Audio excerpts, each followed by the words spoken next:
Hey everyone, happy college football. Welcome to Porcelain Picks. I'm your host, Andrew Fabian, and this is week 5. We've got a full slate ahead of us that we're going to be diving into. Joey Max got 4 picks he's going to make today. We've got a bounce back week coming, feeling really good. 23 picks overall. We're feeling like 23-0. We know that's not going to happen, but a great week to catch up on our overall record. We're coming into this week at 29-39, limping into this week, I should say. We promise to do better this week. Week 5 is going to be big for us. We can feel it. I know you can feel it at home. Smash the subscribe button. Make sure you comment. Give us your takes on our picks. Because we at Porcelain Picks, we're focused on bringing you the locks you need as you scroll atop the porcelain throne. All right. Without further ado, 23 picks. Let's dive into the action. All right, we're going to start with the noon slate. No Friday picks this week. We're going to avoid that Miami game tonight. Virginia Tech scares me a little bit. And then Rutgers, Washington. Unsure how that one's going to play out in Piscataway. All right, so starting with the noon slate, we got Oklahoma State at Kansas State. Kansas State, a 4.5-point favorite at the time of this recording. Over-under set at 57.5. Oklahoma State has been a shell of themselves so far this year. Last year, Alan Bowman, the veteran quarterback, had a nice year. Ollie Gordon was the best running back in the country. He's been obsolete so far this year. The rushing game has struggled for Oklahoma State, and that's their strength. They're trying to look for their identity.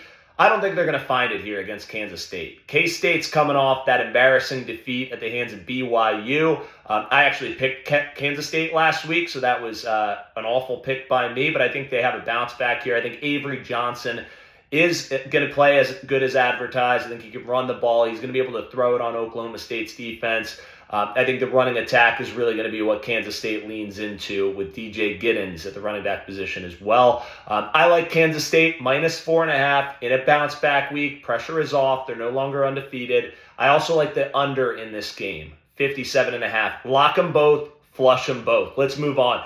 Another Big 12 matchup, we got BYU plus 3.5 coming into Baylor. We know Baylor lost after that Hail Mary prayer by Shadur Sanders was answered, took them to overtime against Baylor. Colorado ends up winning in overtime on a Travis Hunter strip turnover to end that game. Baylor is devastated. Do they bounce back this week? No, they do not. BYU, I don't know why this is a 3.5-point dog coming in to Baylor. I think BYU is the better team. I also think they'll win outright, but we'll take the points in this one. Coming off a big win against Kansas State, BYU muscles around a Baylor squad. They're blue collar. BYU plays well against blue collar type teams. Plus 3.5, lock it, flush it. All right. Nebraska also coming off a big defeat at the hands of Illinois under the lights on Friday last week. They're coming in as a 10.5-point favorite against Purdue. Purdue, we saw the last time we touched them, they got blown out by Notre Dame. They devastated my picks in that game, so I've got a vendetta against Purdue coming into this matchup. But in all honesty, I think Dylan Raiola bounces back in this position. I think that game against Illinois put some hair on his chest. He's a bit cocky, tries to emulate Patrick Mahomes. Nothing wrong with that. I think he's a young guy getting into it. He's fired up. And I think that Illinois game last week just put a little hair on his chest. So I do think the pressure's off. Dylan Raiola and the Cornhuskers take Nebraska minus 10.5. Lock it, flush it at Purdue. Last game of the noon slate, we got Maryland at Indiana. I got 2 picks in this game. Right now, Indiana's a 6.5-point favorite. The over-under set at 51.5. This game, a little bit of background on the weather aspect. 70% chance of rain here in Indiana. You got 10-mile-an-hour winds are expected in the forecast. I think Maryland is in the middle of a rebuild year. They've had a couple good wins so far this season, but Indiana's just the better team. They're 4-0. They're running hot. I think Indiana is going to be the upper echelon of Big Ten, maybe in that top 10 of the Big Ten this season. Take the Hoosiers minus 6.5. Lock it, flush it. We're also going to go under 51.5. That rain comes in. The wind starts pounding. I think Indiana runs the ball and ultimately wins a low-scoring game by over a touchdown. So take Indiana 6.5, lock it, flush it. Under 51.5, lock it, flush it. 3:30 slate. This is the biggest slate of the day. Most games we're going to pick, so keep up. We got some games. All right, Louisville at Notre Dame. This is a big matchup. Louisville won at home as an underdog last year against Notre Dame by 13 points. They've got a good rush defense headed into this game. We know Notre Dame has a good rush offense. That's about all they have on the offensive side of the ball. So how are these teams going to match up? Riley Leonard, 1 touchdown so far in the season. He got that throwing the ball, I should say. He got that last week against Miami, Ohio. Notre Dame just misses the cover last week. We also like the under last week. I'm going to stick with the Notre Dame unders. I think this is an offense that has very few talented players on it. I'm going to keep taking these Notre Dame unders as long as they look juicy to me. I think Louisville, they're a 6.5-point dog at the time of this recording. I think they have a chance to win this game, but I do think Notre Dame squeaks one out. We're not going to take against the spread. Just go with the under, 46.5. Lock it, flush it, cash your bet, and move along. All right, Wisconsin at USC. USC is coming off a devastating defeat at the hands of Michigan, a game they should have and could have won. Wisconsin, we saw when they battled a couple weeks back, they were exposed by Alabama in what was supposed to be a big game at Camp Randall. This game's out in California. I like one bet in this game. I think USC has a bounce back game. I don't think Wisconsin is anywhere above the middle of the pack in the Big Ten this year. They may be a lower tier team this year. I like USC. I think they still have a good season ahead of them. The bet is team total over 32.5 for USC. They get their wide receivers going. They get the spread offense out there, and I think they put up some points on Wisconsin. Lock it, flush it. Oklahoma at Auburn. 2 teams reeling. 2 teams coming off tough defeats. Oklahoma gets boat race, but it looked a little closer than it actually was against Tennessee last week. They're a 1.5-point dog at Auburn. If you watched any of the post game with Auburn after they blew that game against Arkansas last week, Hugh Freeze really threw his players under the bunch. A lot of former players coming out and talking about how Hugh is not the best players coach. How is Auburn going to respond to this? Are they going to respond with some rigor, or are they just going to curl up into a ball and not want to play for their coach anymore? I wouldn't want to play for Hugh Freeze. Sounds like a terrible guy, and he's going to get an L at home this week. Take Oklahoma plus 1.5. We'll take those points. I actually like money line here. You know what? Go money line. Oklahoma money line. They're going to win the game. We'll give ourselves an even point with this one if we do pull out the win. Lock it, flush it. Oklahoma money line is the dog. Take the under 44.5 as well. Lock it, flush it. Oklahoma's got their backup quarterback, that kid Hawkins, who can run the ball. I think Oklahoma's going to pound it. This score is going to be low. It's going to be something like, say, 24-14 Oklahoma in this matchup. Brent Venables is going to get his team's head in the game. This team is still solid, even though they lost to Tennessee last week. Lock it, flush it. All right, those are the 2 bets in that game. Cash that money. Arkansas at Texas A&M. Again, Arkansas was gifted a win by Auburn last week. I think Texas A&M, people are still a little bit down on them with the way Notre Dame exposed them and then lost to Northern Illinois the next week. A&M also struggled with Bowling Green, a team that we actually think is solid. They played Penn State and A&M tough, both on the road. So I actually chalk that up more to Bowling Green being a decent team rather than A&M not being a solid team. They're still ranked in the top 25. I don't see any reason they don't win this game by more than a touchdown. Their backup quarterback comes in. He's a good runner. I think he's gonna be the answer to some of their ailments on offense. Take A&M minus 5.5. Lock it, flush it. We got Colorado, Coach Prime, traveling to UCF. They're facing the Golden Knights, or the Knights team, coming off a big victory against TCU last week in a high-scoring game. They won by 1. I think it was 35-34.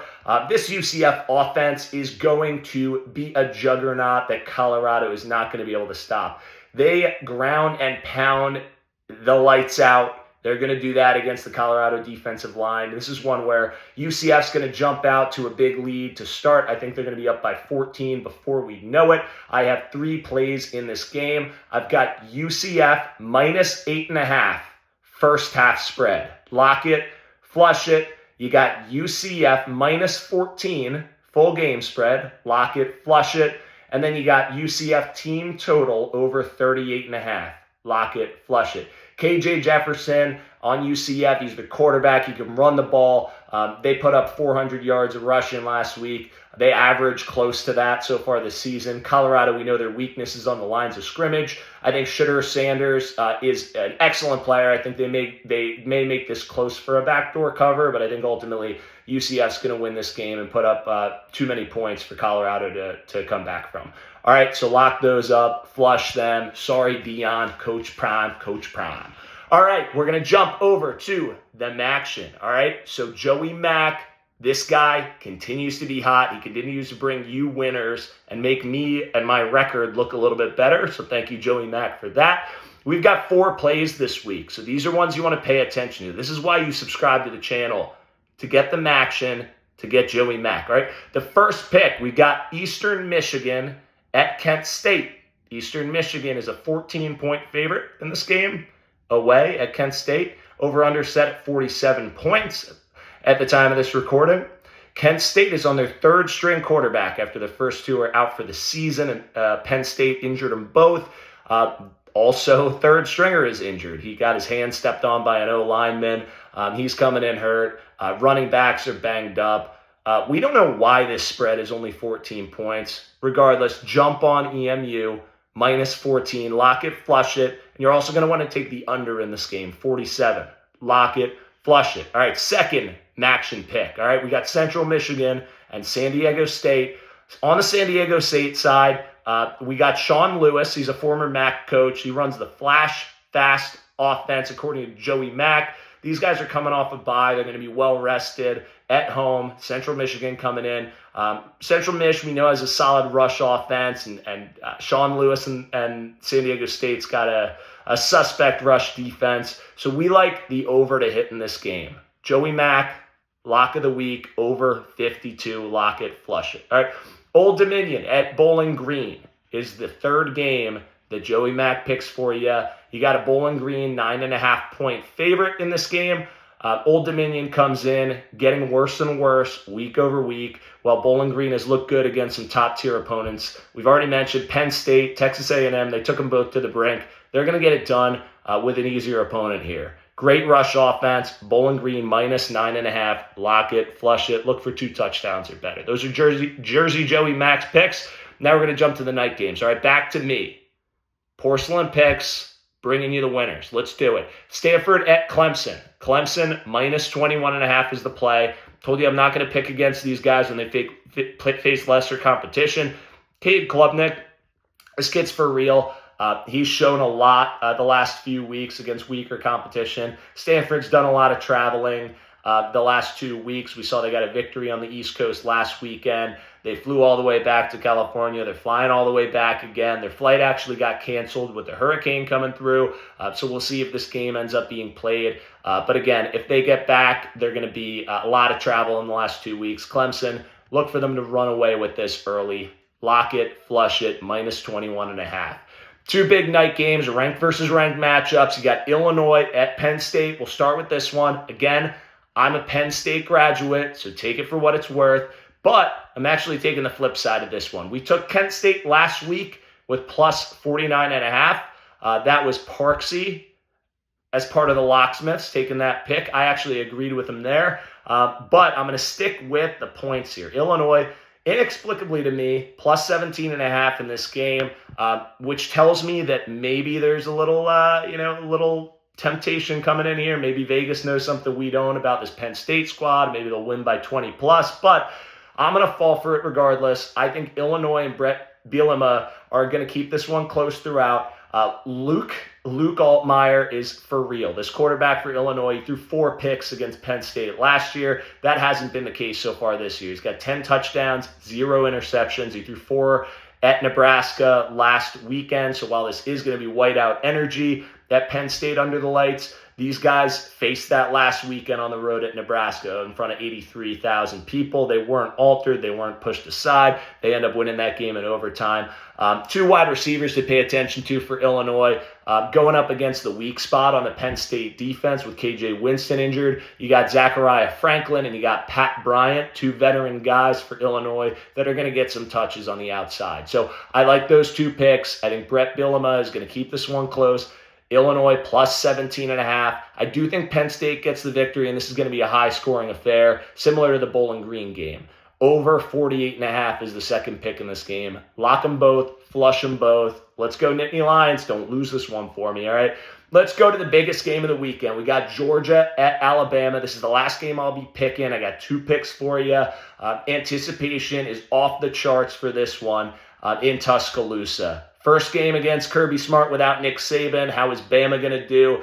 We know they have Georgia's number recently. I think Smart is something like 1-4 against Bama so far in the Smart Saban saga, but he's gone. Coach Saban is gone. Will Bama be able to hold up? Jalen Milroe, a quarterback. This guy is, he's like a video game athlete. He's got the running game down. He only has been passing for about 530 yards so far this season, so the passing game hasn't gotten let loose. But Ryan Williams, that freshman wide receiver phenom, this kid is for real on the outside. He's only 17 years old.